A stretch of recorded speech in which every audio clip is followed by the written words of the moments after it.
Today we're going to be continuing on from our assembly last time, and we'll be using some different parts. We want to keep our work so far, so let's just pan over a little bit to the right, and we'll use a larger C channel, the aluminum C channel, 1 by 5 by 1 by 35. Drag that in, and as I said, we want to move it over a little bit to the right.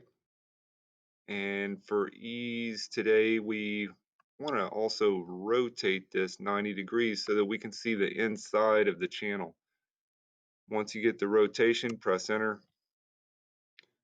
So we'll try to pull in some more materials now, including the 2-wire motor, 393.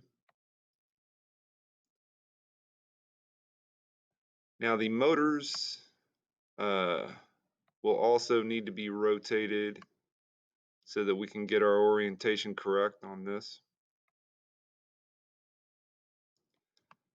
And we'll move that out to here.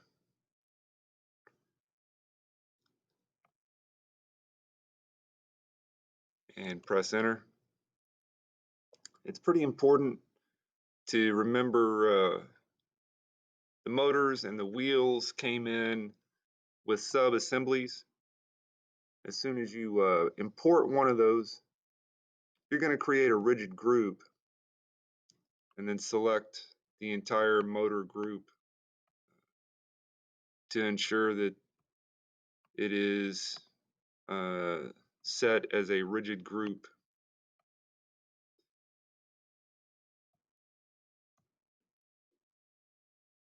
And press enter.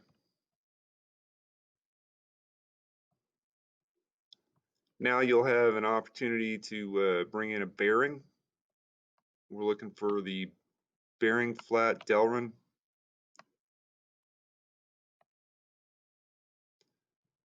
Again, we want to move all of this stuff to the right so that it's easier for us to reach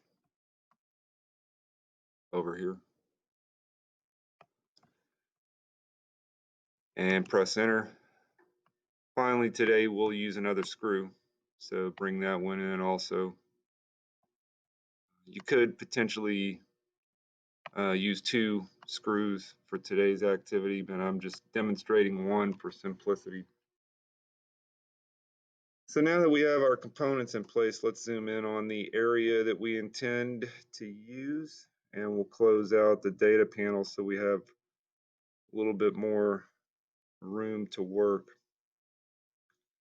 One of the first things to point out about the bearings is they have a very complex and intricate system that's designed to engage into the metal.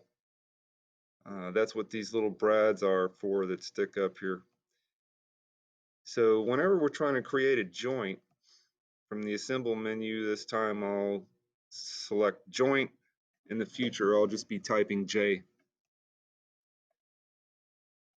One of the things that we want to do is ensure that we're selecting the correct reference point, which is actually right on that center line there. And in order to create the group correctly, in order to create the joint correctly, we'll have to always make sure that we're picking the correct spot there. I'm going to pan out just a little bit so I can see more of the channel. And probably set the zoom level to about there.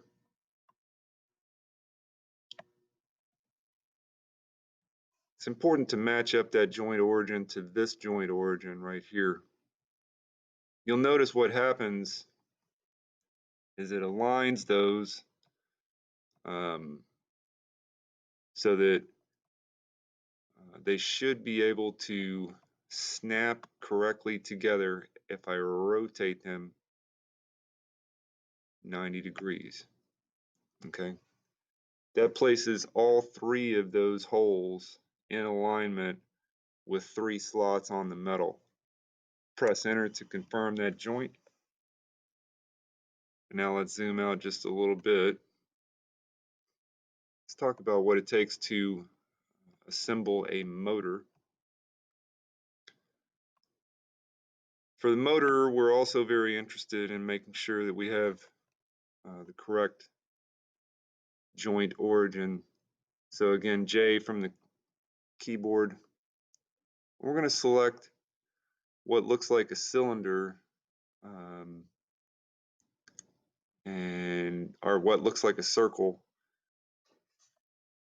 and then we'll rotate the entire view cube 90 degrees so that you can actually see inside the back of the bearing. Once you can see inside the back of the bearing, you're going to match up that joint with the opposite cylinder.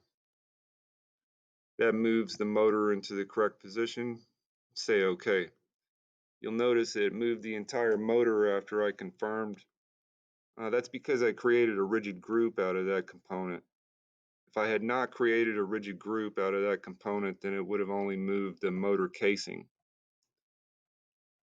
Finally, we're going to assemble the screw into the bearing side of our motor assembly.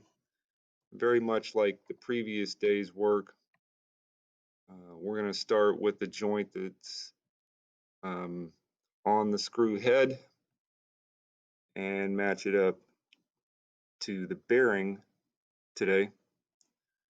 Once you have that assembled correctly, say OK. That will complete day 3 assignment. Don't forget to save your work frequently, and I will be checking your progress.